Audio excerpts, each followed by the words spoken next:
It's the Auburn Observer Podcast. Hello, everyone. Justin Ferguson here in Auburn, Alabama, joined by my co-pilot per usual, Dan Peck. Hello, Daniel. Ahoy, Justin. It's great to be back in the Wings 94.3 studio. We have, once again, jimmied open the window and crawled in so we can record this episode of the Auburn Observer. Wings 94.3 is your home for classic hits in the Auburn-Opelika area. Also your home for Auburn University athletics. If you're in Auburn-Opelika, football, men's basketball, baseball, Tiger Talk getting started real soon. We're gonna have to chase down Andy Burcham for his drive appearance in the coming weeks. By the way, Observer subscriber, longtime Observer subscriber, Inner Circle, charter Inner Circle member Andy Burcham, Grubserver expert, Hall of Famer, contributor. Yeah, one of our favorites. So yeah, we're gonna have Andy on the drive again soon because football season is just around the corner. When they're not running Auburn University athletics here on Wings 94.3, they've got classic hits all day long. Pink Floyd, ZZ Top, Def Leppard coming up as we record this right now. So a big shout out to our friends at Wings 94.3. Yeah. So right before we get going here with this podcast, Dan and I are going to do kind of a modified version of things that we've done in the past. We're recording this on Monday night. Auburn reports to I almost said spring practice there. I've called it spring practice several times in different fall camp formats. is probably still the official title. Preseason. Preseason's what we've landed on, right? I like training camp. Give it kind of that NFL feel. Two-a-days. Yeah, they're coming up on that. They report Tuesday. First practice on Wednesday. We're going to hear from Hugh Freeze, and we'll have some practice availability, have some players. Supposed to have player interviews again on Thursday. So for those of you who are Observer subscribers, Wednesday, look for a newsletter around midday. Once we get everything with practice, probably the same thing on Thursday. Dan and I will be back. We'll talk the first couple of days of camp on the premium podcast later this week. We'll drop that on Friday morning. And this is a really good time to jump on board with the Observer because it's that time of year. We're about to get into the nitty gritty with football. And my thing with this, Dan, is before I make my announcements or kind of newsy kind of things here, I'm just looking forward to football. It's off season even more than the ones in years past. It's all been about realignment, NIL, revenue sharing, what's changing, what's good, what's bad in college athletics. So much that has so very little to do with the actual product. And the closer we get to actually having games, yes, that stuff is important, and it the sport is played in the context of all that. But I am so looking forward to it. Like I think a lot of people who are probably listening to this, talking football, breaking it down, watching it, analyzing it, doing the stuff that we like to do, all season long. I'm really excited. We're on the verge of Wednesday. There's only so much you can get out of practice, especially at first practice when they're not hitting or anything like that. But even still, I can't wait to get, just dive deep into the football of it because there's been a lot of not football that has been really dominating the college football landscape, both in Auburn and outside Auburn for several months now. Right, and the not football, the administrative talk has been important, and it is going to go a long way towards sort of shaping what the sport, how the sport grows and some big developments. But we don't love this sport because of that. Exactly. And it's not and once you get actual games to preview, once you have practices to report on, things like that, I think it becomes less important to sort of make covering college football like civics class or something. And so it's it's nice to have it's nice to have some sort of roster related things that you'll be able to break down, and it's good to it's another reminder, just like media days. It's another reminder that you are getting perilously close to the start of the college football season. Yeah, and so we are excited for that. And if you want to subscribe to the Observer, you want to get the practice observations, you want to get our podcast later in the week where we talk about what's going on with Auburn football practice. If you want to vote in the Grubserver Awards, which that ballot is up, it's only available to Observer subscribers. We have a lot of people already jumping on that, and we appreciate that. We're going to leave that open for maybe a couple more weeks and dive back in, probably during the middle of camp with our annual Observer podcast. If you want to do all that, this is the perfect time to do so. The anniversary, Dan, the 5th birthday, and we'll talk birthdays here shortly. Our next podcast will come out on the 5th anniversary, like the 5th birthday of the Observer. But we always do it this time of year. We do a discount. And in honor of the thing that got us through the summer, a.k.a. the Observe 4, the Quadserver, the Top 4, the Mount Rushmore, whatever we're calling it this time. What's in the box? Letterbox. Yeah. Observe 4. We're doing an Observe 4 special. And what that means is if you want to subscribe to the Observer, usually we're $6 a month or $60 a year from now until the start of Auburn football season. From now until they kick off against Baylor on that final Friday night in August. $4 a month or $40 a year. So you get that 33% off. Either way you want to do it. That's a big time deal for it's the biggest deal season. we do. Yep, yeah. It's the biggest deal we do. We always get good feedback and responses to it. So we do it this time of year, and it's never let us down. We're going to do it again. Football and men's basketball gets you. You get a full season. You get a full year. You're going to get everything. You are going to get literally everything if you jump on right now. So auburnobserver.com, sign up there. There are links in the description. If you're getting an email, you might have a button that you can click on.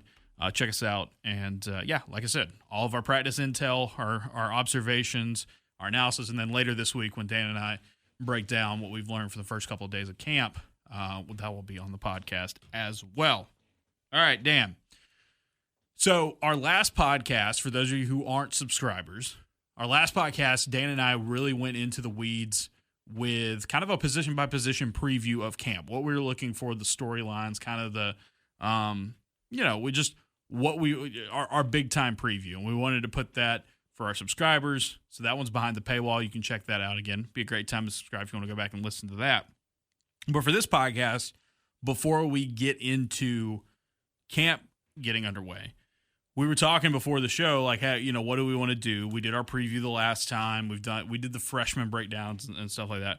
We're gonna go. I wanted to talk about all the free stuff you get on your birthday. We'll talk about that later. We'll get that later. Yeah. Important discussion. We'll talk about birthdays later. But in years past, we've done this thing called the spring breakout draft, where Payne and I did it, and then we brought you on, and a few years ago we started doing it. We did it with multiple folks. We do it at Club La Vila, right? Yes. Isn't that the spring break, the special spring break episode of The Observer? Yep. Someone's coming out of a helicopter, going into a pool, that whole thing. We threw Justin Lee in the pool in the last episode, yeah. Yeah, so we've done the spring breakout draft. We haven't done it the last couple of years because obviously in the spring it's a lot of basketball, especially with the seasons that Auburn has had recently. But this is going to be a podcast where kind of we are going to Dan and I, we're going to go back and forth and just name some dudes, some players on this Auburn team that we're high on heading into camp, and we're really anxious to see. Now, I wrote at The Observer our fall camp 15, where I kind of say, oh, here's the 15 guys that I'm most interested in seeing. This is a little different. This is guys that there'll be some overlap from my list. Dan doesn't, have a list like that, but there'll be some overlap. There will be some guys that are just kind of off the board there that I want to pick. Just guys that we are high on heading into the season, that we're excited to see, and that we think could be key parts of what Auburn does this year. With the caveat being, we're not really interested in guys who were starters on this team last year. Like, look, Cam Coleman, Keldrick Falk, Kayan Lee, Jay Crawford. I would say we know those guys. We're sort of avoiding the obvious answers. Correct. Like, that's how I would look at it. Like, because I think I'm going to pick a guy who started a couple of games, here or there, and, who could still but not the household names on this team. Like, right. I think both of us are in agreement. Cam Coleman is an awesome college football player. Keldrick Falk is an awesome college football player. Kayan Lee, the guys like that. What we're really going to get into, because I think there's several position groups on this team where you can find that kind of value, that kind of, I think these are the guys that are going to be like, on paper, we see this Auburn team's capable of, hey, things go their way, they're going to win X number of games. If they're going to go higher, or if they're going to get to that mark, especially with this tough the schedule this is in the SEC, who are going to be the guys that define that. So who are our guys that we're saying like, hey, heading into the season, how we're high about on it? under the radar, right? You know, maybe a little under the surface. Picks to click. Bubbling under. Yeah, all right. And is there a name that comes to mind? You sound like you have one right off the bat. Well, you know, I want you to start. I'll tell you, I was talking about this guy on the drive earlier today, and it occurs to me that like there's still a bit of an X factor about him, even though you got to see him. Yeah. For you get to see a glimpse of it last year, and that's Champ Anthony. Yeah. Like Champ Anthony would be a guy where it's like, you know, he was playing so well, got injured early, Oklahoma, right? It was early Arkansas. It was Arkansas. For some reason I thought it was Oklahoma, but early in the Arkansas game. But so still, you know, and he was having, if you remember, Yes. he was having the game of his life against Arkansas. Yes, having a phenomenal game when he goes down. But that's a guy who, you know, really only got to play a handful of games, came in as a junior college transfer, who I think, you know, would be. Like, I really want to see Champ Anthony back at full speed and not just recovered from the injury, but having benefited from a full year in the system. And that's such an important position in modern college football. It used to be kind of an afterthought. You know, your third defensive back, your interior, your nickel corner. But now, I mean, teams will run their best option in the slot, and you still have to. You still have responsibilities against the run, and it just seems like this incredibly important, incredibly difficult hybrid of linebacker and safety and corner that you basically need to be able to play all three. It's like you have to be a slot corner. You have to cover like a corner, but you also have to do the safety. And like you said, sometimes that nickel backer type of work in run support, because you have more responsive, unless a play bounces way to the outside. You have a lot more responsibility in run support than like even regular cornerbacks do. And I think people were surprised by how ahead of schedule Champ was last year. Like talking to people I think the expectation was there was going to be a battle inside between Champ and some other options to be that inside corner, whether it was true freshman or a couple of the guys that had redshirted. And it was a thing that was like they were willing to put Keontae Scott on the outside because I think they felt like Champ was a better fit in the slot, and he was. What's interesting also, Dan, is that if they feel like Champ Anthony can give them value at outside corner, even knowing that they have Kay and Lee and Jet Crawford back and some other guys that they brought in, they can play him out there as well. I mean, he's just a really, really versatile piece. You talk about a JUCO kid who, you know, fought his way there to this spot, impressed early, has this horrific injury, and you know, it's supposed to be full speed when they get back to action. When camp begins on Wednesday, when practice begins on Wednesday in earnest. We talked to him at A-Day, and he said he was supposed to be cleared in May. We're ready to go, like, you know, be able to do all the off-season conditioning, the summer conditioning, and stuff like that. The buzz right now is guy. that the big time guy for the secondary. The buzz right now is that the guys that missed the spring with injuries, like Champ and Connor and Big X, right? Like you've got several that were limited. Plenty. Darrell Robinson. Darrell Robinson's another one. Yeah, I mean there was quite a few of those guys. And the thought, several of the tight ends. And the thought that you could have all those guys fully back and ready to go starting Wednesday. Like, I understand with Champ, you know, if you might want to play it safe. I would expect there's probably going to be some guys that are maybe limited or not completely full speed right away. You want to be safe there. But Free said during SEC Media Days week in Atlanta that they expect to be a pretty healthy squad. And I think it's the feeling around the defense would be a bounce back year from Champ Anthony. Yep. A big second season from that guy, It could go a long way towards Auburn improving in key areas on a defense that was already pretty good in 2024.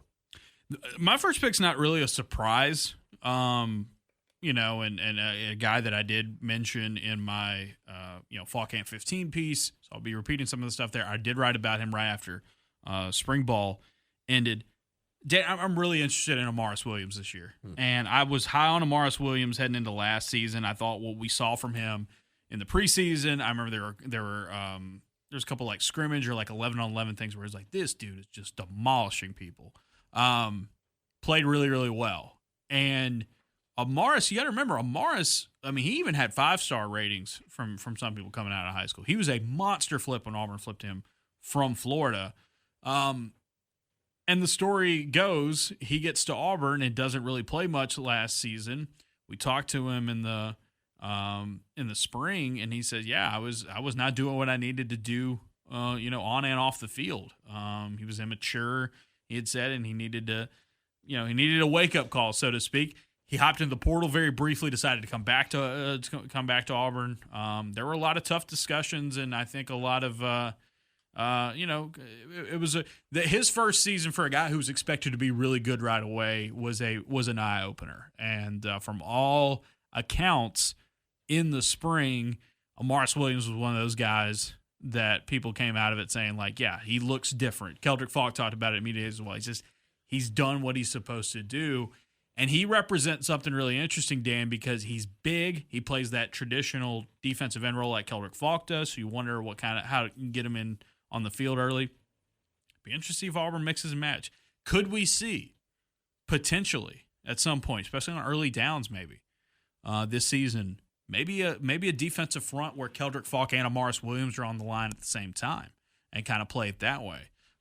They do have bucks and they have guys they really like there, but I'm really high on Amaris. I thought when we talked to him at the end of after 8A, that was one of the most transparent and honest interviews I've ever heard an Auburn player give, and for it to be a kid who's a teenager, I thought was really, really it really clicked something in my head, and it just goes back to like the talent's there, and it sounds like he's got his head on straight this time around, and he'll tell you that, and I think the sky's the limit for him. I think that year 2 surge could really be on the way for him, and I'm excited to see how Auburn tries to get him on the field because I think he's one of their best defensive options, up front. It's a huge jump from 2A high school football to the SEC too, especially when you're talking about a guy playing at the line of scrimmage. Mm-hmm. And I mean, while most folks would look at a recruit like Amaris Williams and say, oh, he's gonna produce in year 1.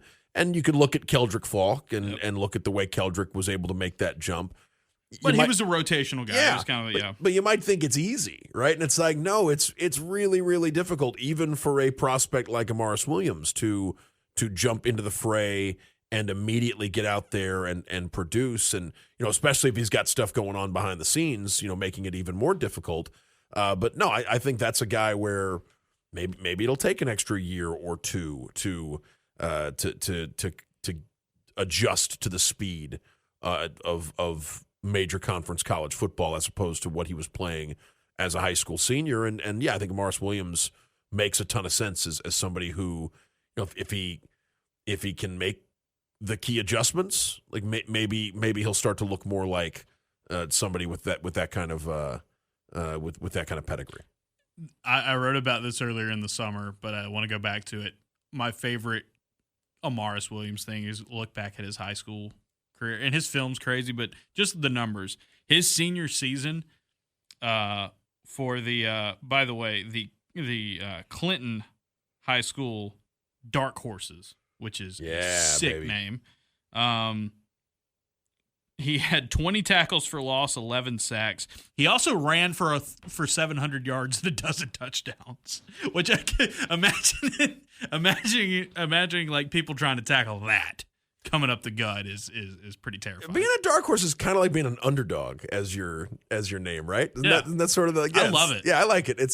It sounds cooler than underdog, right? Rather than being the underdog, being the dark horses. But I like maybe Dark Horses is the name of this podcast. Possibly. Maybe we're talking about Dark Horses. That's a Katy Perry song, and I always thought she may be misunderstood, like it, like because she's talking about like, oh, I'm going to come at you like a dark horse. It's like I don't know if dark horses are necessarily like. Maybe she's referring to like the one from the apocalypse. Possibly, yeah. The one wasn't that a pale horse? Well, there's several of them. Okay, yeah. Well, there are multiple horses in there. Yeah, I'm pretty sure there's a dark one. But yes, there is a pale horse. Yes, but it's the 4 horsemen. Yeah, right? Flair. Yeah, Flair, Arn, Tully, JJ. No, so it's maybe I guess we are talking about dark horses in a way, including quite literally one from one who was a dark horse in high school. A lot of defensive picks early, and I will. continue that trend because I feel like we will have our opportunities to talk about offensive players who are under the gun. But I would think that Keyron Crawford fits this bill as well, and I guess that's staying in the same general area when you're talking about edge rushers and where the pass rush is going to come from.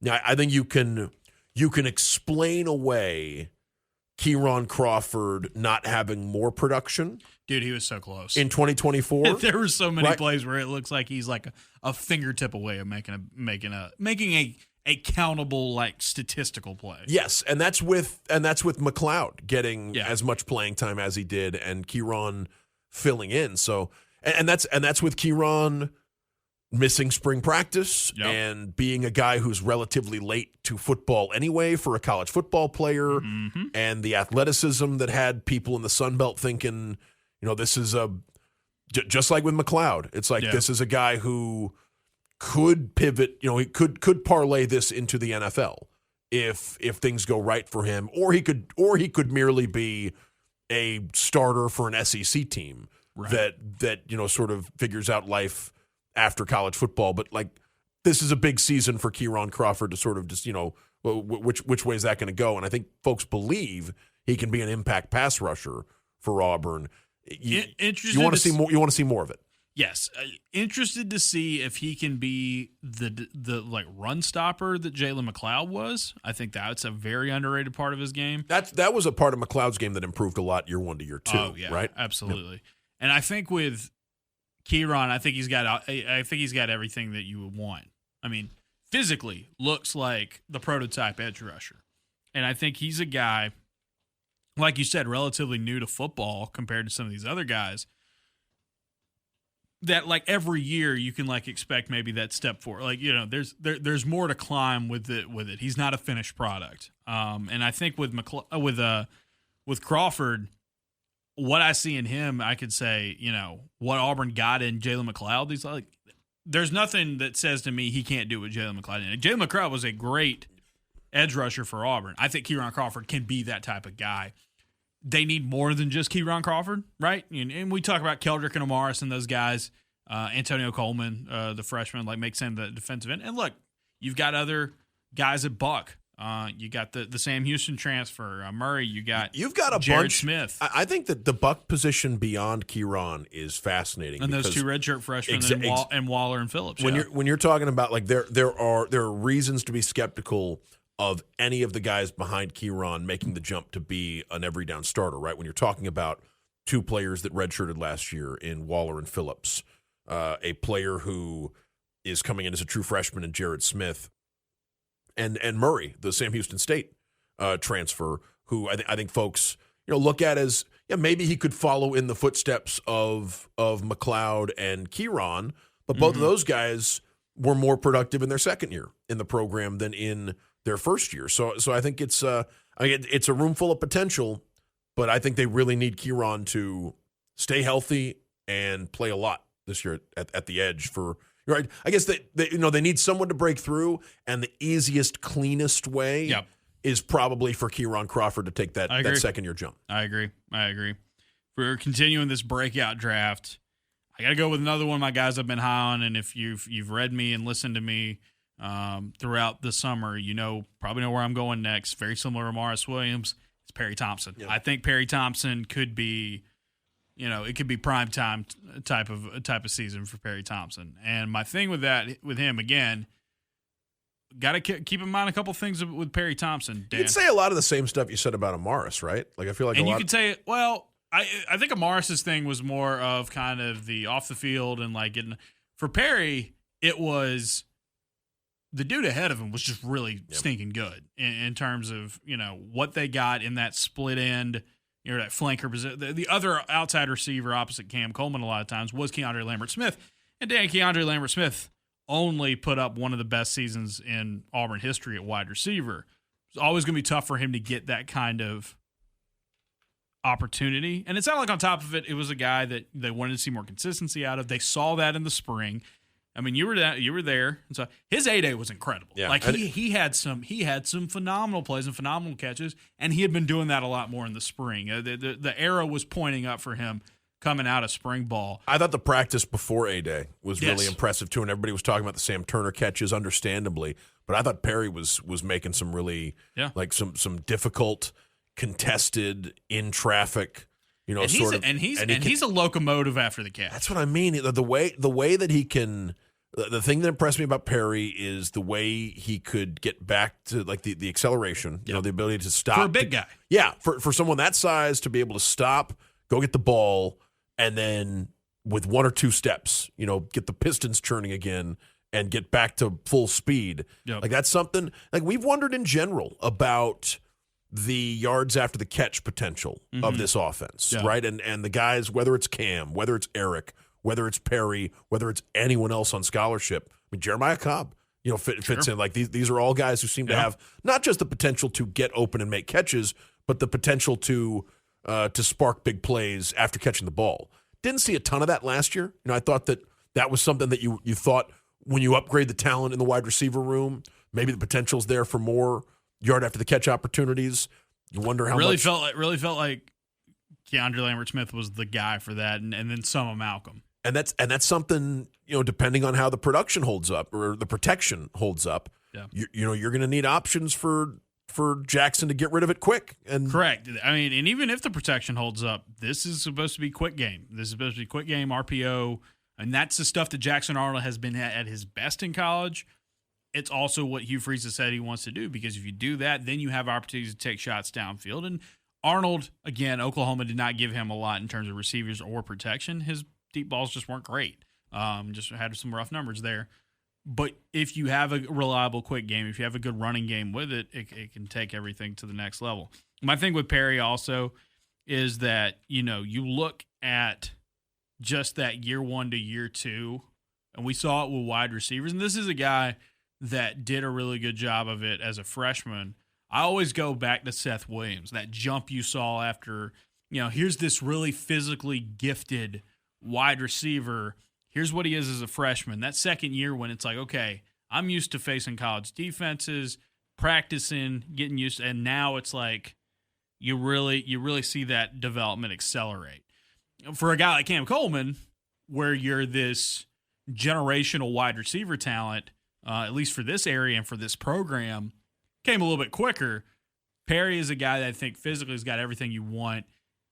That year under his belt, even though he didn't have a whole lot of production, I'm really interested in seeing what he's got, coming in this year. And I think he makes a ton of sense for a team that could continue to find value on the outside, especially if you're going to be moving around a guy like Eric Singleton and you have Cam Coleman. Like it could be pretty scary. You gotta keep in mind there was a point in time where Perry Thompson was not that far behind Cam Coleman in the recruiting rankings. As a wide receiver, as a prospect in the state of Alabama, as a national guy, like he was really, really high up there.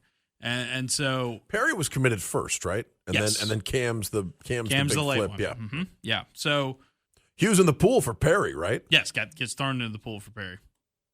And we could stay at receiver if you wanted to, because I think there are other players to talk about, other things to consider. How about Damari? How about Damari Alston as a name to throw out there? Because I feel like that's a guy, Auburn has, and you could look at Jarquez's career, right, where you spend a year or two watching the number one, contributing, where you can, with a sort of an unquestioned leader, and then you take your turn. Jarquez watched tank for a couple seasons and then stepped in and was the lead running back. Damari's been watching both of those guys for a couple of years as a reserve option in the room. Seemingly his chance to take center stage, right? Step into the spotlight and be a guy that I think a lot of folks look and say, Damari's good enough to be an every down running back in the SEC. Like he's got everything you would want in a college football player. Just a matter of getting the opportunity, taking advantage of the opportunity, staying available, and this seems like a golden chance for him. But there's Jeremiah Cobb, and there's Darrell Robinson, and there's two very talented true freshman options in there. So it's not like it's just Damari, but you would think that if Damari were to, like, if he were to have a If he were to respond well to this opportunity, he could have a gigantic season. Like, I mean, the chances there for. I mean, you look at what an Auburn running back has done the last couple of years, and you think about what defenses have to worry about with this Auburn offense. If Damari Alston can slip through the cracks, or even provide something else that defenses have to worry about on top of the other threats to the Auburn offense, it could be a huge development. And it's just, I mean, for a guy who, I don't know if Damari has a career start in college football at running back. I think so. But doesn't have a ton of production. But we've seen him for several years, and I think he's been, and it reminds me of Mario Fannin in a way where it's like he's been a darling of off-season camps, of spring and preseason. But the stars have not lined up for him during the season. This is that chance for Damari Alston. Yeah, and I think the other thing about Damari that we haven't noted, there are two things I want to say about Damari here. Number one, he stayed. It could have been very easy. I mean, you got to keep in mind. Dylan-esque in that regard. Yeah. I would say there's elements of Dylan in the fact when that Damari Alston got here, Tank Bigsby was still running for all. I should probably clarify. Dylan Cardwell. Yes. Right? There's a lot of Dylans. I could be not Bob or Dylan Wade or Dylan Senda. Like there's a lot of Dylans. First ever done. I was thinking about the other day how many Crawfords there are on this team, especially on that defense. There's so many Crawfords on defense. For Jourdin, Jay, and Keyron could very well be on the field at the same time. During you could have a three Crawford. Be fun. You could have a three Crawford defense. At different moments. But for this team. Damari being a guy that even though he hasn't had the production, he hasn't had the touches, the opportunities because of who he's been behind. He's been a guy that's constantly been talked about as a leader, a guy that has loved Auburn and wanted to stay at Auburn. I think that's significant. The second thing, and I don't think it's talked about enough with Damari, is he's a dude Auburn trusts on the field when they're passing. And we talk about Jeremiah Cobb, right? And I wrote a decent bit about Jeremiah and why I think Jeremiah could be one of those guys this season as a pass catching option, moving him around, doing all that stuff. Damari Alston, reliable pass pro guy, and that's going to be important. When you do play actions and having a guy who's going to go out and help, or RPOs where you finish up the run and you go and protect that quarterback, or just standard dropbacks where you're going to need that extra guy because you know what teams are going to do this year? They're going to look at they're going to look at Jackson Arnold and say, we can get in this dude's head. We saw who he was last season. We can get after him, and we're not going to give him time to get the ball to the Cam Colemans and the Eric Singletons and Perry Thompsons of the world. We're going to go after him. And so it's going to be even more important that your running backs are built for the task as pass pro guys. And look, he can catch. He's not the most explosive guy in the world in the open field, especially when you compare him to some other guys on Auburn's team. But that's another thing about Damari that's interesting and why, again, fascinated, wrote about it last week. Fascinated by the running back room. We talked about Darrell Robinson and the committee approach and all that. But, Dan, would you say if Auburn finds a lead dog, if they find a feature back this season, do you think Damari Alston's got the best shot at that? Yes. Like if you told me one running back on Auburn finished the season with considerably more rushing yards than anyone else, I would think Damari's the best candidate right now, with the caveat that we haven't seen 3 of the 5 options that you could conceivably pick if you wanted to include the true freshman. Like, it's like, and I think that it's the seniority and the leadership and the versatility I think is going to help him. And with the freshmen, like, I mean, as we pointed out, like there have been multiple instances in the last few years in Auburn football where the least experienced guy of the options at running back showed himself to be the guy that Auburn needed to play the most. Right? That's Whitlow. That's Tank Bigsby. Mm-hmm. Maybe that happens this year. You have younger options in that Darrell's younger than Cobb and Alston. Yep. And the two freshmen are they both third years? I think Cobb and Robinson are both third years. Okay. So it's, I mean, but you have some youth if you wanted to. But I think it's I would assume that Damari takes that and, pardon the pun, runs with it. But like, that there are other options too, if that's not the way it goes. But yeah, and I think it's also he's, got to be careful to avoid too much sentimentality here. But like, he's an easy guy to root for. I think Damari's like a excellent interview. Good ambassador for Auburn. Yeah, and tremendously gracious about his teammates, right? Like he's one of the best guys for the last couple of years. If you wanted to know about certain offensive linemen or certain running backs or receivers and what they've done, being able to talk to Damari, you got insight into the steps those guys had taken positively to improve their game, and yeah, just would love to see it be Damari's turn to get to have that production on the field. I should mention, and I know folks will point out the fumbles, right? Like there is the element. I mean, you can't do that. You mentioned Mario Fannin just a second ago. Can't do that, no matter no matter how great of a teammate you are. But I also just think often with running backs, how much of that is bad luck, right? Like how much of that is fumbles and.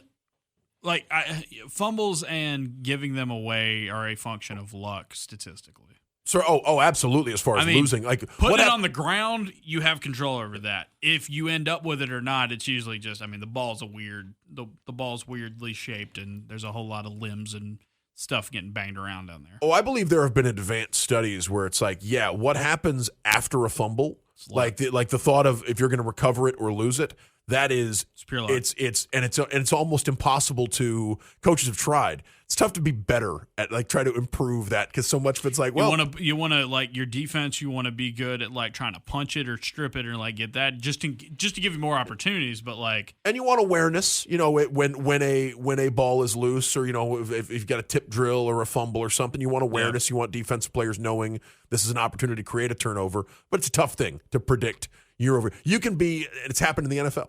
Where you can be a top 5 defense in recovering lost fumbles, and a year later be a bottom 5 defense in recovering lost fumbles because that's quite literally that's the way the ball bounces. Sometimes that's the way it works. And yeah, with Damari, I think he's had what I would be like if he had a season this year where fumbles weren't an issue at all, and we've seen plenty of running backs where it's like they in limited time.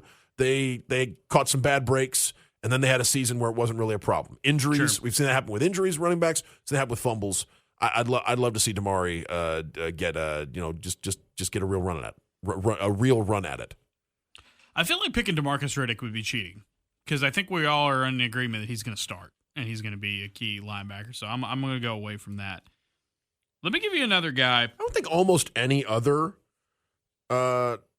I would think that almost any other linebacker would be sort of an ample choice there.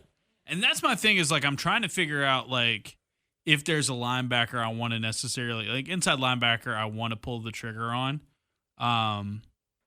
We'll see. Here, I'll tell you one. And again, I said I wasn't going to try to just do my list from earlier in the week or from Monday's newsletter, but I'm going to throw one in here. Dan? I really like Rayshawn Pleasant a lot. Loved watching his film. Loved his numbers. He had some really strong numbers at Tulane. It was a really good pass defense. He's a great option at kick return. Obviously, he was one of the best kick returners in college football this last season. And I think the other thing with Rayshawn is you have that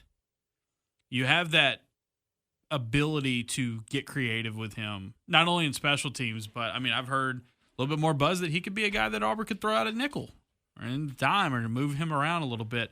Knowing that you do have Kay and Lee and you have Jay Crawford and you want those guys to stay healthy and all that, you've got those young guys. You did get Rayon Strader. Pleasant, though, maybe it's the added bonus of the special teams and the kick return. When you dig into his numbers again at Tulane, like you come away being like, that's a dude that like you feel like can cover this. And Tulane played some good teams on their schedule last season. It was like my thing the other day with Darrell Robinson. As I wrote, it was like Darrell Robinson ran for 50 or more yards against this list of teams, and the only team that wasn't really bad last season was Buffalo. And so it was just like, okay, like we'll see how that translates. Pleasant, I mean, Tulane got tested last season, and he held up really, really well on a really good Group of 5 defense. Yeah, there are. I mean, first of all, there are several Tulane players, right, that have made the jump to major conference college football and produced.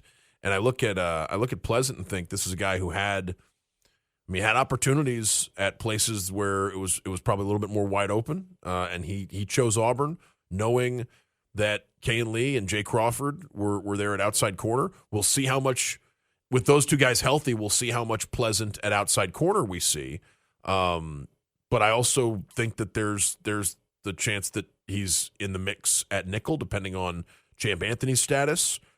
I mean, if you have 4 guys for 3 spots, it's not a problem, right? It's a function of depth, and that would be tremendous. I would think that I mean, Auburn went out and found a couple of guys that feel like they project as contributors from the portal.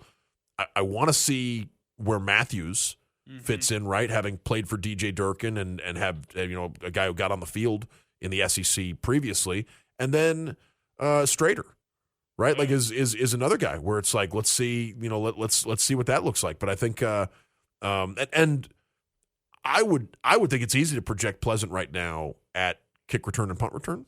Like I would think I think definitely kick return. Like where would you?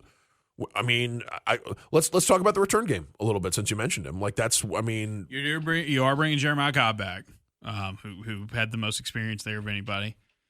I look at Singleton as a potential move. Punt return is going to be interesting, especially if no Malcolm Simmons, and we'll see. We'll see about that one. But and Singleton playing such a big role in the offense, you wonder if you want him as your primary punt returner. I keep pounding the table to see Bryce Cain get a shot. And you got to be healthy, all that, but that speed plays. Pleasant definitely makes sense at kick returner. Bryce Cain, one of several guys you could look at and you could say, the high school film and the high school production tells you this is a guy who's very comfortable in that. You know who else would fit that mold? More than one of your freshman defensive backs were very high-level punt returners and kick returners in high school, including Bobble Woodby. Like I would look at Woodby as a guy. I thought about it the other day. I watched Eric Winters return 100-yard kick return against Auburn High. Like he's good at that. And Donovan Starr and New Boy and New Boy both have special teams experience. So I think that's one of the byproducts of recruiting the way you've recruited at receiver and defensive back and for that matter running back. Mm-hmm. Because look, I'd say extremely. Here's that word again. You talk about dark horses. Like I would think that. Well, maybe not Darrell. But the 2 true freshman running backs, like they're probably going to have a hard time breaking into, getting looks at kick returner in a more desperate situation. Like maybe you'd be looking at Omar or Alvin as possible kick return options on top of whatever else Auburn asks from its true freshmen. But no, I would think that you already had a really interesting group of potential returners, and you added Pleasant to that mix, and that's a guy with all conference and even some All-American lists, those kind of bona fides. And I think hard to ignore how important improving the special teams is, right? I mean, that's something that's huge. It's huge, absolutely huge for them. Another thing about Pleasant, I went back and looked. His coverage numbers last season at Tulane, again, it's Tulane, but you look at the comparison, very similar to Kay and Lee's advanced stats in coverage last season. So keep that in mind. So I'm gonna go Pleasant. I'm high on him. I think it could be a really big year for him. I'd say we do 2 more each. Okay, if we got it. Two more each. My next one is going to be, because I'm also thinking about position groups and things we haven't talked about too much.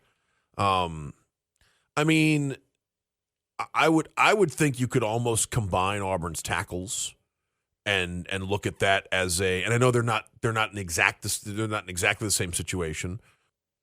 Yeah, I mean they're 2 tackles that are both on a on a new program and on a program that desperately needs the outside offensive line protection to shore up. And so with Chaplin coming in from Virginia Tech, he's not making, and I guess that's the good news, is that with both Chaplin and Murphy, you're not talking about tackles that are having to make the jump to bowl subdivision football. Like, these are guys who have played major conference college football. They've seen very high level talent. I mean, folks are talking about how Chaplin had a great game against Clemson last year.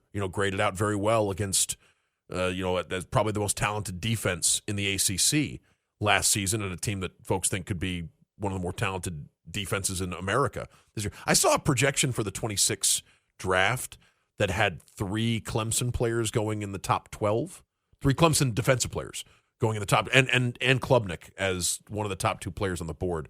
By the way, some of those fairly local products for for that Clemson defense that folks would remember from a couple of years ago. But it's it is. I think offensive line obviously a flashpoint this year, and for the 2 tackles that Auburn brought in, I mean they want stability. You didn't really feel like you had that last year watching Auburn explore the options behind Percy as much as they did in preseason. Like, we were seeing a lot of Tyler Johnson. They were moving Dylan Wade back outside and seeing what that looks like. You didn't get the feeling that they had 2 load-bearing pieces at tackle and they could sort of figure out where else they were going to move things around. Hopefully that's what they have this year. You'll find out pretty quickly if they don't. You'll find out pretty quickly. And who would be sort of, who would be explored as a possible solution there? Tuttle has been on the field a lot at tackle the last couple of seasons. Tyler Johnson was one of the first guys they went to when the Percy thing wasn't working last year. I would think those are 2. And then you could also move Dylan Wade back outside if you needed to. They've wanted him to focus on guard, but he's played a lot of tackle in his college football career. So it's not like they're without options. I just think they'd really like to be able to go with their 2 big transfer acquisitions at right and left tackle. All right, my second to last pick, I'm going to go with it. I'm buying into the hype. I wrote about him a couple weeks ago. I'll stick with it. Jourdin Crawford. I just, when guys go out of their way to talk about a freshman in a group that, there's several freshmen you could pick out up front on that defense, a really talented defensive front that they got in. You throw in the linebackers coming out of high school, but the way that it's been taught about Jourdin Crawford is different. And Crawford is a guy that, coming out of high school was just, we talked about it. He's well over 300 pounds, well over 300 pounds, and has been a pass rusher, a productive pass rusher. I think he's got a skill set. And again, if you're finding defensive linemen who can get in the rotation, not play a huge amount of snaps, but can make an impact out there, I just think passing downs, just give him some opportunities early and see how it shakes out. It's just he's been talked about as one of the strongest players on the team already. He's got everything that you want coming in. And the hype around him in Atlanta at media days was palpable. Like, there are a lot of different guys, the reps that were there from Auburn with Freeze and the players. You continue to hear really good things about him in the summer. I'm going in with it. Jourdin Crawford. I feel like Auburn's going to need a freshman or 2 to really contribute on that defensive front early and often this season, and Crawford's my best bet right now. I like Malik Autry a lot as well. Opelika kid who's huge and was really, really talented, the highest rated one of those guys. I just think Crawford is different enough. We talked about it on the freshman podcast. Crawford is different enough that I'm putting my flag down for him. What about Big Mac? What about maybe taking a kicker here? Because I'm thinking that's an important. We already talked about the need for the special teams to improve. Some of that's in the so I guess with this pick, it's like you are.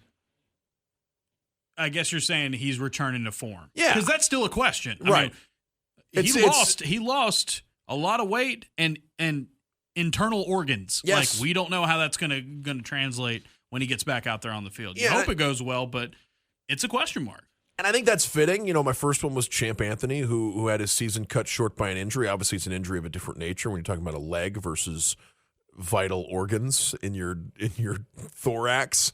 But no, I think for Big Mac, I think seeing how talented he was when he started his career, and seeing like this is a guy who you hope he gets back to getting to live a regular life, and then you hope he gets back to continuing what was a spectacular start to a college football career. This is a guy who looked like a pro when he was kicking for Auburn before the illness, and they sound very optimistic about what they could get for him. They could get from him this season, and field goals were, a polite way. It was an adventure last year when Auburn was kicking field goals, and to return to something that is closer to league average or something considerably better than league average. I mean, look, Mac was voted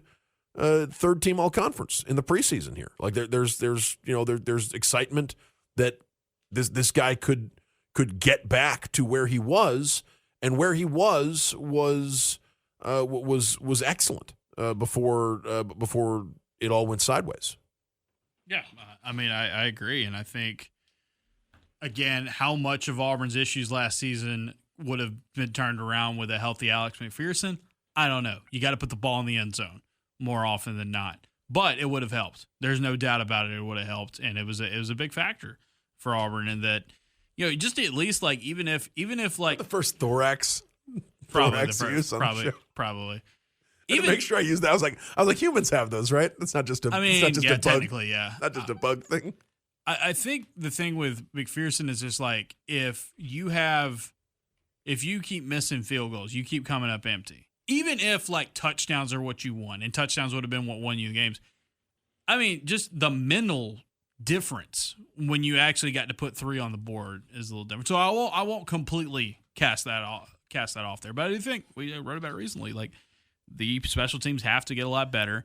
And if Alex McPherson, I don't think he has to be 100% like he was, but if Alex McPherson is a guy where Auburn is in the red zone or, maybe not long distance, but if Auburn's in scoring range, they feel like they can at least have 3 in their back pocket. That can change what you do on offense. That can change because so much last season it just felt panicked and rushed and just kind of scattered in the red zone. I think part of that was because there was just so much unknown when you lined up to go kick the thing. And I think Towns Magoo would also be worth mentioning here, and I don't know how much Auburn is going to lean on him this season. He could be your kickoff guy, right? And maybe I think that's a great role for him. I really do. I watched him kick a ton of balls at kickoffs at Auburn High, and he can put the thing through the end zone. He's got a great leg, powerful leg. I don't know how much of last season was sort of was just the avalanche, sort of things can snowball. Yeah. At that position, it did feel like it kind of snowballed him because he's a good kicker. He is a really good kicker. People are really excited about him. It did not work out for him last season. Glad they're both back. Like that's I think they've got even more. So Vashon's still there. Yep. They get Connor Gitt. Like they've got options. But you hope again just for the story of it and just the human side, especially like you hope Alex McPherson can go back to what he was because that dude went through. I mean, I can't imagine going through what he did last season. Where he lost a third of his body weight, right? And he was like, yeah. And he's got internal organs that he doesn't have anymore. It's something that would like when people thought it was going to be career threatening, it was for a reason. And I think there are a lot of people who have been in that situation and just gone on and given up.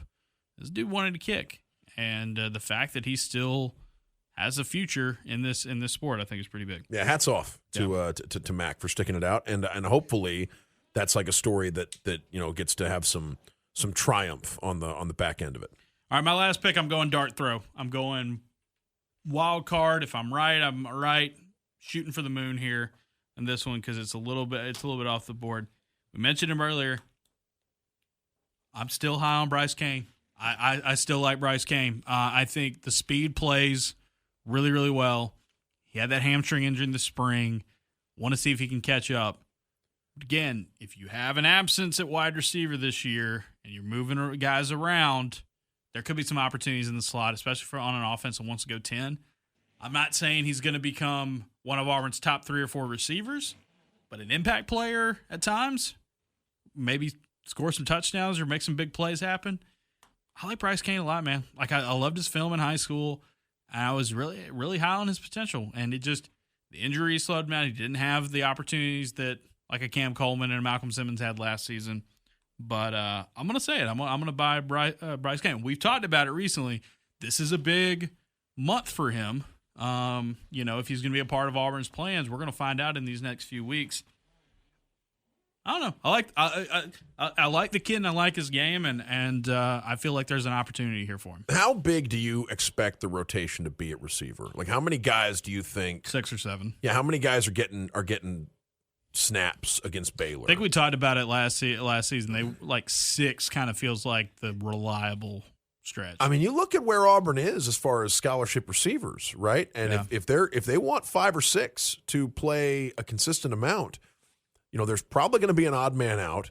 A couple probably. And it would be very easy for the Smith twins to be the odd men out because they're newly arrived. They didn't even go through And we'll spring. see about Sam Turner. We'll see about Bryce Cain as well, but yeah. But and for that matter, Sam Turner, right? It would be very easy for the Smith twins and Sam Turner to be true freshmen. People are really high on Sam Turner. I didn't pick him on this list because I'm still my thing with Sam Turner, and I wrote about him in the 15 is like want to see if that spring is for real. Like if that's something you can keep. If it is, I'm not going to be surprised because the dude's a player, and people are high on him to make an impact. But what do you think, Horatio? Cain just feels feels like the fun dart thrower. What do you think Horatio provides the offense? I know you've written about Horatio this offseason. Horatio Fields is it's stability. It's a veteran player on the outside. It's a guy who makes really good contested catches. Again, I don't think he's going to be one of your key guys, and it's not the same position, and it's not the same role, but. Dan, he reminds me like role wise, or I guess maybe not skill set wise, but maybe in terms of like his spot in the offense, kind of reminds me a lot. He could be a lot of like what his position coach was at Auburn. It was like Marcus Davis is a guy that wasn't going to be the star of the group in the explosive play. Now he made some good plays at Wake Forest, but he's a guy that you can throw the ball to. A few times a game, give him some opportunities, and it's just like you like having him out there. The old fantasy football analyst in me would tell you, like, okay, so after players like Cam and Singleton are going to get so much attention that one would think there's an option for whoever else is a target out there. If you're comfortable decoying Cam and Singleton enough, you could find a big season for a Perry Thompson or a Horatio Fields. It's just a matter of one guy. If from when you're projecting from fantasy standpoint, it's like one guy needs to get the majority of those snaps. If it's a mix of 4 players getting those snaps, it's a little bit tougher to say, all right, this guy's going to break through. But I think between Horatio and Perry, and I mean, right now you'd say Sam and Bryce. Like there are going to be opportunities because Auburn's got 2 aircraft carriers out there at wide receiver. 2 of them. I keep saying it. I mean, Auburn, even in years when folks thought that the wide receiver group was a position of strength, especially this century, you've never been talking about going into a season where folks thought Auburn had 2 of the top 6 in the conference. Like even in years when folks liked, what Auburn had, like you looked at what LSU had or Alabama had or Georgia or Florida or Tennessee. Now you have Texas and Oklahoma in the mix too. And the thought that, Cam's your preseason first teamer alongside Ryan Williams. Eric Singleton got on the 3rd team. I mean, that the expectations are, it's fairly unprecedented for Auburn to have this kind of talent at wide receiver and for folks to recognize it. And we'll see what that means for the other guys beyond just Cam and Eric. All right. I'm getting ready for camp later this week. Like I said, we will have observations from practices.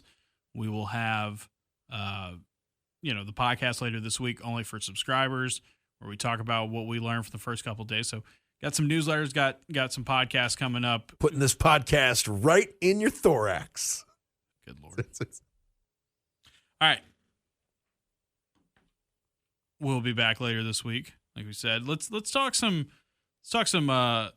other topics before we go. We did about an hour close. Are we to doing it. nonsense? I think we can wrap it. Is there real quick? Is there another Auburn related topic that we need to hit on. Not a whole lot went on this weekend. I mean, we're about to hit like we were talking about the nitty gritty here. You know, the meat of the meat of preseason and all that. I can't think of anything that, you know. No, I think that's about. I mean, people are freaking out about the line moving for Auburn-Baylor. Yeah. That was weird. That was weird, right? It's odd, although it hasn't moved an astronomical amount, but still the thought that, you know, it goes from, you know, Auburn by I was surprised that Auburn was favored. Yeah, I mean, the thought that it goes from and I think you can still find spots where Auburn is, like if you're on the Baylor side. It's basically home field advantage. Yeah, I mean, I know these are two pretty evenly matched teams. I mean, this is a 1.5 one way, a 1.5 the other. I've seen it as a pick'em at certain spots. You know, I don't know what would have caused recent movement. I mean, I guess you have the Malcolm news, but I don't think you would have had, you know, nothing that should have caused, you know, a major recent shakeup. But no, hard to overstate how big that game is. Oh yeah, right. Like it's a big game. Yeah. I don't know why it's worth the drama of the line moving, because lines move a lot. It just feels like if this was happening during the week of the game, it would just it just happens. I don't know. It just I don't understand gambling either. I think sports in general, we're just way too far gone. We're kind of obsessed with that. Yes, in my opinion. Yeah, no, I am not. I'm not a guy who's out here saying it should be outlawed, period, forever. I just think we've put way too much stock into it. Yeah, have your fun. I mean, sure. By all means, sure. It's you know, but it's not like I try to make it clear, like I am not please do not think that this information is. Like we're doing what we can, but if you're, I mean, if it's if you're gambling based on what we say. The only other one that's dumber to me than that is, and you get kind of that sometimes. Like when my Twitter DMs used to be open, which was the worst thing I ever did. I would get like during the season, I would get like messages from like handy like Vegas, right? And now it's fantasy people. Now it's like college football fantasy people who would be like, hey, do you have an injury update on there? It's like, bro, if I knew, I'm not going to tell you so you can make a little money off the side. I can't believe people think like that works. You know, it's crazy. By the way, college football fantasy makes no sense in my brain to me. And the only reason why is because like what happens in week 1 and week 2, or how about Auburn? You know, like, hey, I'm drafting so-and-so or I'm picking so-and-so. It's like, what happens if they're playing a team that they're going to beat by 80 and then there's like some really good games? It's just, the sport's too imbalanced for me to think that that's a good idea. I do remember the game a couple of years ago, and for some reason I remember that it was Auburn, Florida, men's basketball, and we found out like right before tip that Sharif was a late scratch, and that impacted the line tremendously. Like I want to say that shifted things 6 or 7 points towards the Auburn opponent, and that's something that folks were able to get in on very early if they were at the gym or following writers on Twitter, because there was a disconnect between when that information came out and when the line adjusted, you know, for the Auburn Florida game accordingly. But by and large, no, you're not. I don't know. I mean, that's again, have your fun, but it is. Like nothing we say is going to eliminate the risk, right? Yeah. That's why I hate even doing predictions, man. Like and then it becomes like a thing where no one remembers if you make a good prediction, but everybody remembers if you make a terrible prediction. Like it's one of those things. And then eventually you realize nobody remembers any of it. Yeah, right. Yeah. This is. Well, it's just cosmic dust. Yeah, cosmic gumbo. We're going full like Ecclesiastes over here with this one. But anyway, that was the other Auburn thing that kind of popped across. All right, let's talk about something again. The most Camus influenced sports Auburn podcast that you're going to get. All right, so again, I like to do this every now and then when we have this podcast because some people are new to it. If you're looking for more Auburn sports related discussion, that was probably the last of it on this podcast. Whatever's left of the podcast while you're listening to this is going to be Dan and I talking about things that aren't Auburn sports related. I like to have a firm cutoff because some of you don't enjoy some of it. A lot of you like it more than our other stuff. So you came into the studio today talking about free stuff for your birthday. Yeah, it's just that's every year. It was your birthday recently. It was my birthday recently. Yes. Ferg and I both July birthdays, yep. and we and the Observer has a birthday coming up as well, and Yeah, I always forget the amount of free stuff that brands, and I think especially food brands, are willing to provide you on your birthday if they have your your information. By the way, again, Grubserver ballot for subscribers. There's a little button at the top of the homepage. So just a brief, and I haven't consumed all these things yet, but just a brief thing, a list of what I mean. So Jersey Mike's gives you a free sandwich if you have your a full sandwich is something. A free sandwich from Jersey Mike's, free sandwich from Jimmy John's if they have your information on your birthday in the app. McDonald's gives you a birthday gift through the points.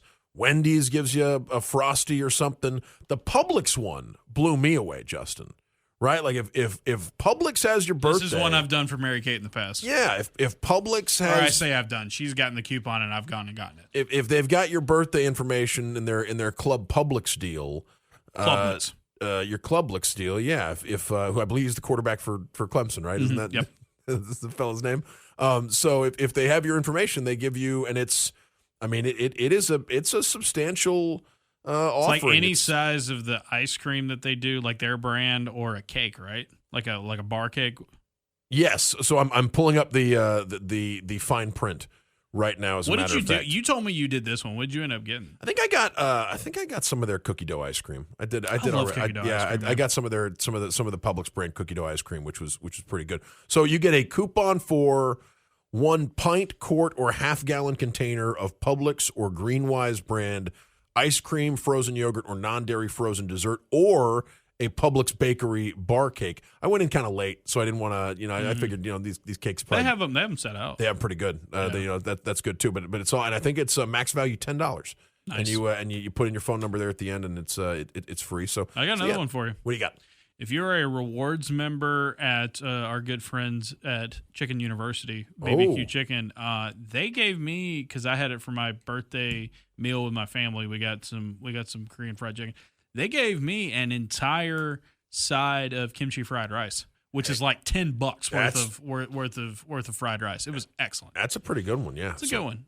I'll posit this to the listeners at home right now. What's the best deal that a brand has ever given you on your birthday? And we're doing food here, but like there's some, we could probably pop around with some other ones.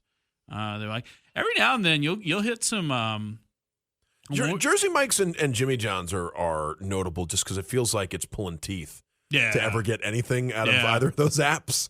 And so Crumble gives you something on your birthday. I can't remember one. Maybe it's like one cookie or something. I don't know. And Bill Cameron pointed out that the good folks at Brusco's give you apparently it's garlic knots or cinnamon nuts. Dude, both of those are top notch. Top notch.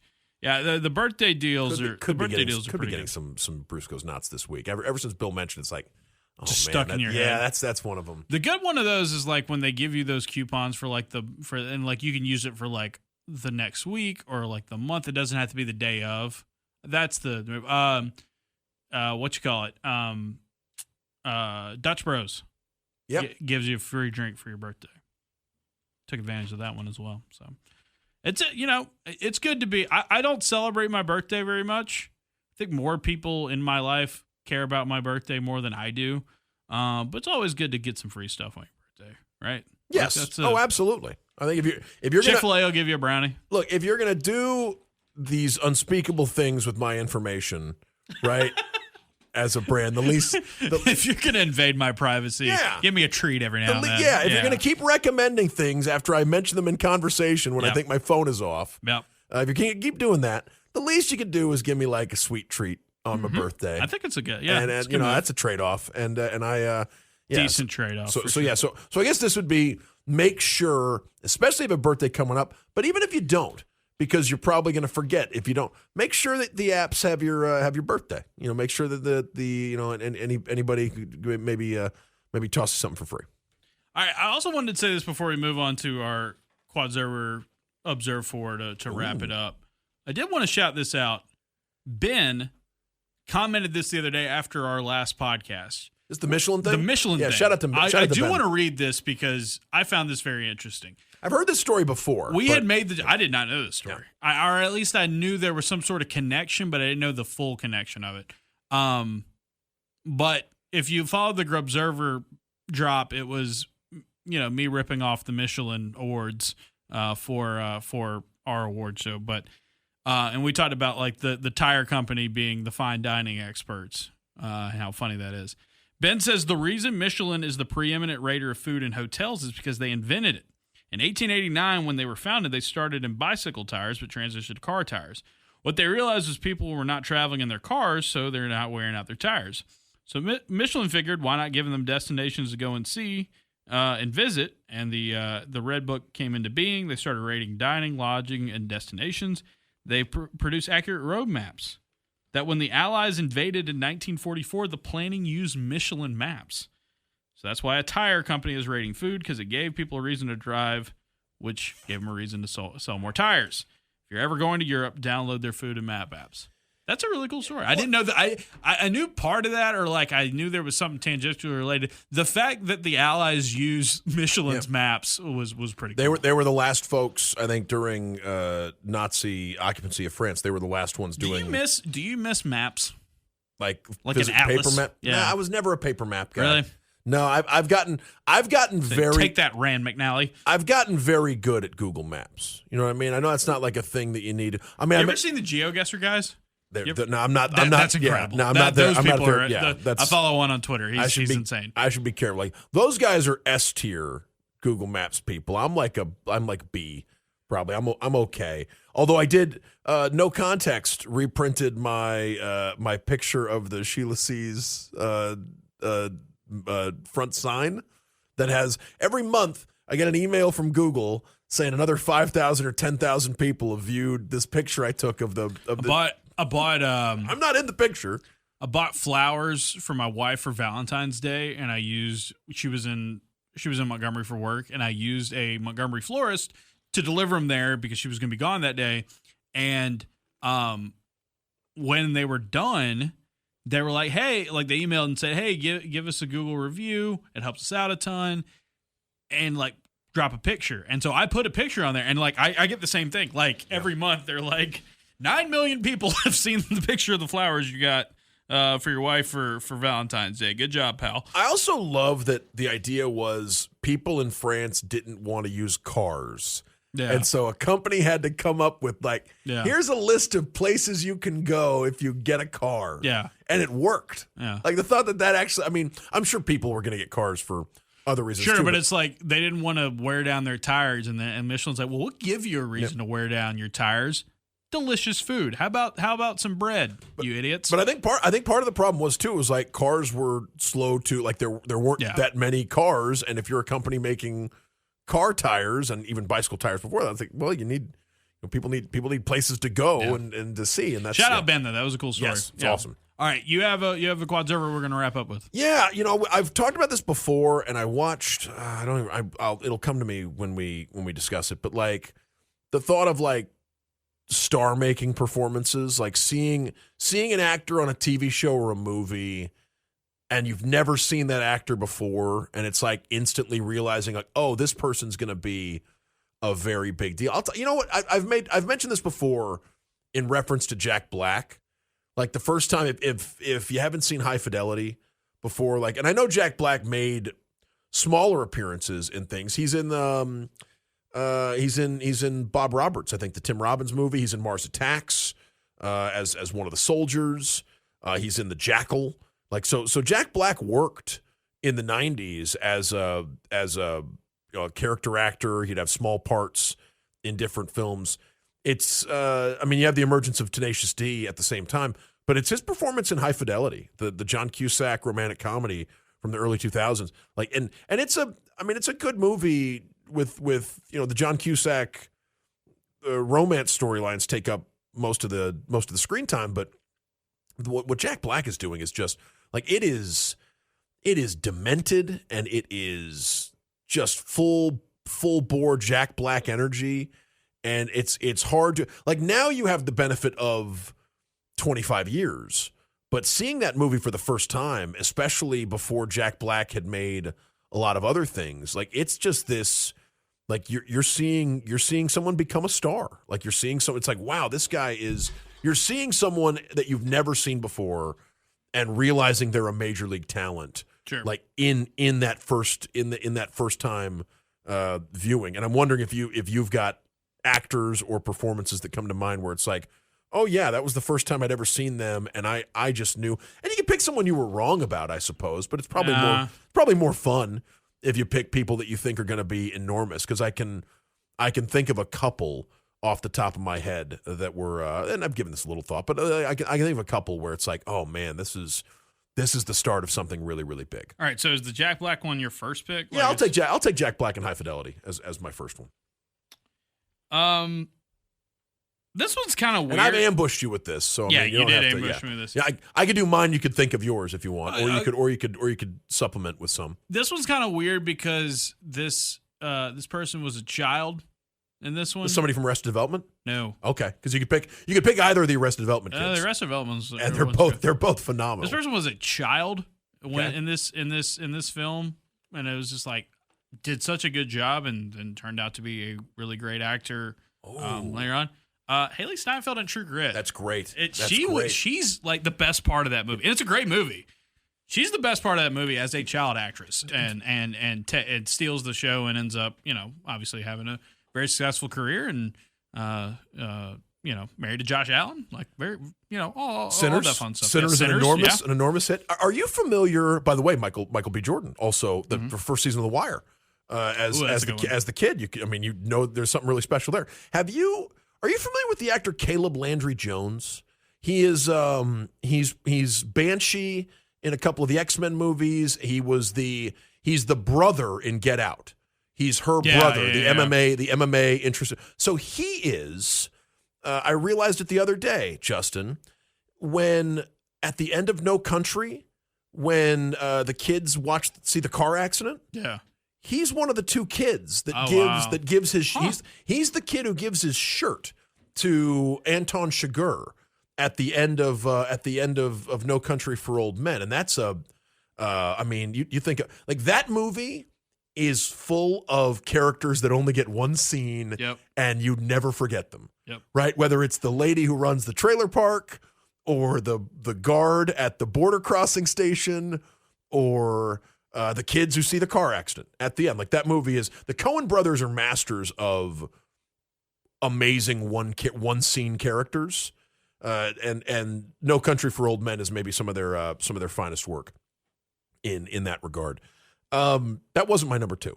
I'm going to go. You're thinking about Haley Steinfeld, and I was like, oh, there's another Coen brothers movie where there's a child actor who ends up being just enormous in things down the line. Emma Stone in Superbad would be one for me where it's like I had no idea. I know she had worked on TV to that point, but I had never seen Emma Stone before, and she is fantastic in Superbad. And that's not that's a challenging role. She's asked to keep up with some guys that have been doing. It's large. And people might pick McLovin, I guess from that movie too. But Emma Stone is the one to me where, just bonkers charisma. And it comes through from the first moment she's on the screen. You mentioned the name Landry, triggered in my head. Friday Night Lights, Jesse Plemons' character in Friday Night Lights. He's great, and like that. How is that profitable for Frito-Lay? Yeah, he ends up being, before he becomes the terrifying Nazi in Breaking Bad, and then all of his other great roles later in his career. Jesse Plemons as Landry in Friday Night Lights, Saracen's best friend, sidekick. Kills a guy in season 2 in the really bad season 2.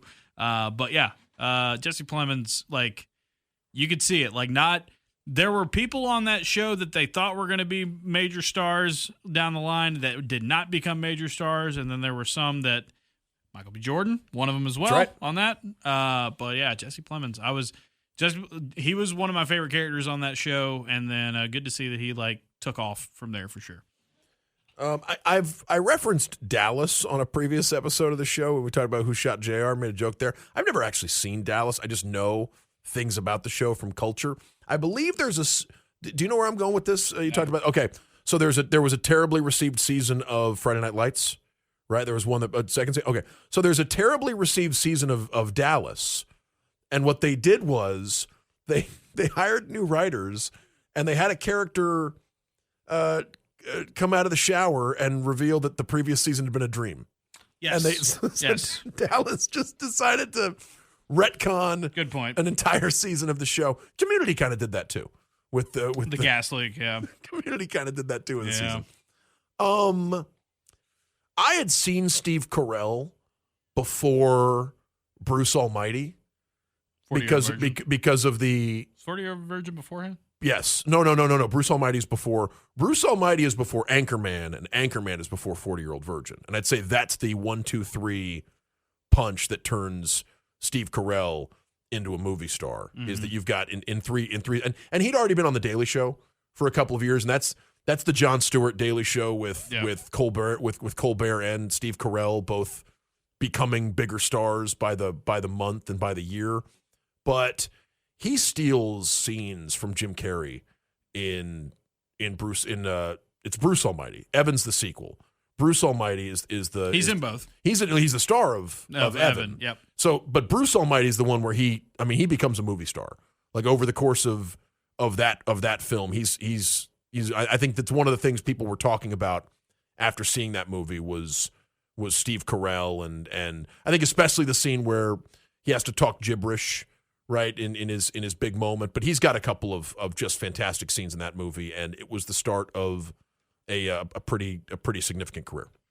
One of my favorite movies who I've talked about before, Scott Pilgrim vs. the World, absolutely loaded cast. I know this guy was an actor, a child actor before then, but if you come out of Scott Pilgrim vs. the World when it came out and said Kieran Culkin is awesome, and obviously he's gone on to have a great career, and he's doing a lot of that. Sort of character, yes. Right? I feel like a lot of what, it works. Yeah, it works. His character on Succession, the movie with him and Eisenberg, Real Pain. It's just Kieran Culkin was awesome in that movie. So I mentioned, you mentioned 40-Year-Old Virgin, right? And that's, with Carell, I think that it's probably, and you could point to Anchorman if you wanted to with Steve Carell. This happened a lot in the early 2000s. I feel like because even like. Will Ferrell was known when he made Old School. Yeah. But I think that Old School was that significantly changed his fortune. And then Elf comes out a couple months later. You get Anchorman, in short order after that. But Old School, I think, really opened the door to Will Ferrell being that, making the jump from TV and SNL to being a movie star. I would think that, so like with Steve Carell, you have You have Anchorman and then 40-Year-Old Virgin. 40-Year-Old Virgin to me, I think Seth Rogen becomes a big star over the course of the 40-Year-Old Virgin as one of the two friends, as one of the three friends in the crew. Maybe you'd seen Freaks and Geeks. And he has, I think he has a couple of lines in Anchorman, but I think for the most part, people seeing 40-Year-Old Virgin in 2005 had never seen Seth Rogen before. Yeah. And he's, it's one of the things that hits you in the face seeing that movie is like his comic chops and his sort of unusual charisma compared to a Carell or a Paul Rudd. And that's another one that I thought just absolutely ignited a career. This one I feel like is pretty easy because we've talked about this performance and we've talked about this show and we've talked about this actor. But it is very, very hard to not watch Justified and be like, Walton Goggins should be in everything ever, everywhere, all the time. Like that is, and he was in other stuff, but it was very minor roles. And Justified was where he gets the spotlight and he takes the ball and runs with it. Best television villain of all time. Walton Goggins is awesome, right? Now he's. This has been like the year of Walton Goggins having this. Only trailing the year of Pedro Pascal. Yeah, it's that dude's everywhere. Everywhere, but it's I think it's great to see with Walton Goggins and just a guy clearly.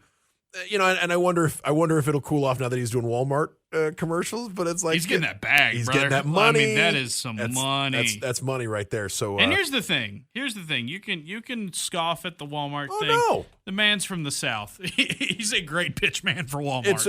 It makes total sense. And I think Walton Goggins is it's great. It's great to see him having his moment. And he seems like he's having a blast with it as well. I mean, and look, the performance he delivers on the Righteous Gemstones, right, is just like, and you know, and I've probably already hit my limit. I didn't really know that much about Edie. Edie Patterson? Yeah, I didn't know that much about. I know she'd been on Vice Principals, but I didn't know all that. And I know she did like L.A. Improv comedy and was on podcasts.